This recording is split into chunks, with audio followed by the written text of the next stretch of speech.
Natalie Rial, and I've been in West Side Theater Company for 2 years now, and I'm hoping to make this audition my entrance into my third.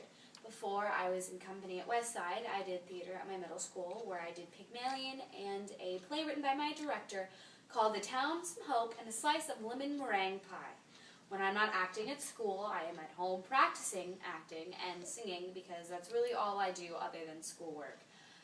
So for this audition, I'll be doing a collage collaboration thing of Liz, Annie, and Velma from Chicago, as well as a monologue by Liza from Pygmalion.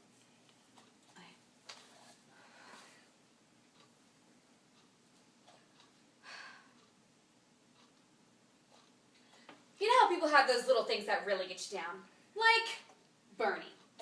Bernie liked to chew gum. No, not chew. Pop. So I come home this one day and I'm really irritated and I'm looking to get a little sympathy. And there's Bernie laying on the couch, drinking a beer and chewing. No, not chewing, popping.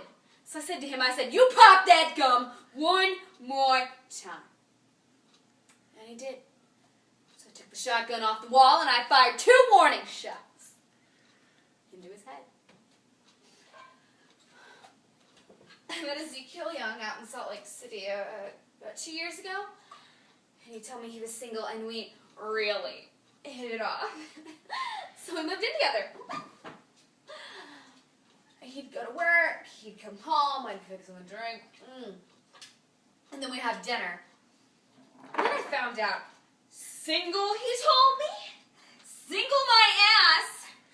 Not only was he married, but he had 6 wives. One of those Mormons, you know? So that night when he came home, fixed him a drink. As usual. You know what they say. Some men just can't hold their arsenic. My sister, Veronica, and I, we had this double act, and my husband Charlie would travel around with us. Now, for the last part of our act, we would do these 20 acrobatic tricks in a row.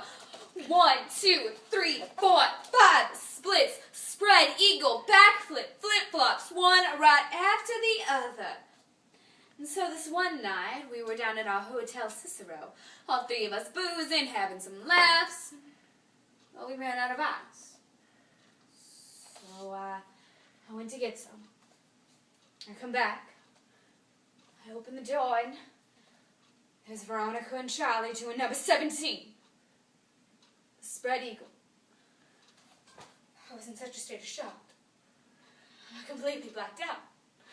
I can't remember a thing.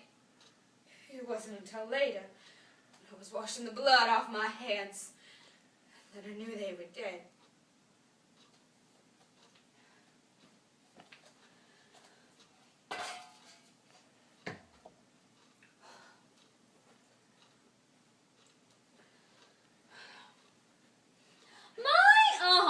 Died of influenza.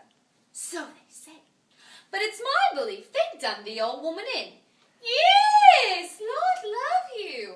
Why should she die of influenza when she came through diphtheria right enough the year before? I saw her with my own eyes. Fairly blue with it she was, and they all thought she was dead. But my father, he kept ladling gin down her throat till she came to so sudden she bit the bowl off the spoon. Now, what would you call a woman with that strength in her to have to die of influenza? And what become of her new straw hat that should have come to me? Somebody pinched it. And what I say is, them that pinched it done her in. Them she lived with would have killed her for a hat pin, let alone a heart. Hinton was his mother's milk to her.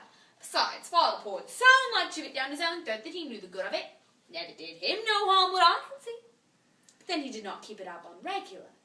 On a burst, as you might say, from time to time, and always more agreeable when he had a drop in. When he was out of work, my mother used to give him a 4-pence and tell him, go out and not come back until you are drunk yourself, cheerful and loving like. Lots of women have to make their husbands drunk to make them fit to live with. You see, it's like this. If a man has a bit of conscience, it always takes over him when he's sober. A drop of booze just takes that off and makes him happy.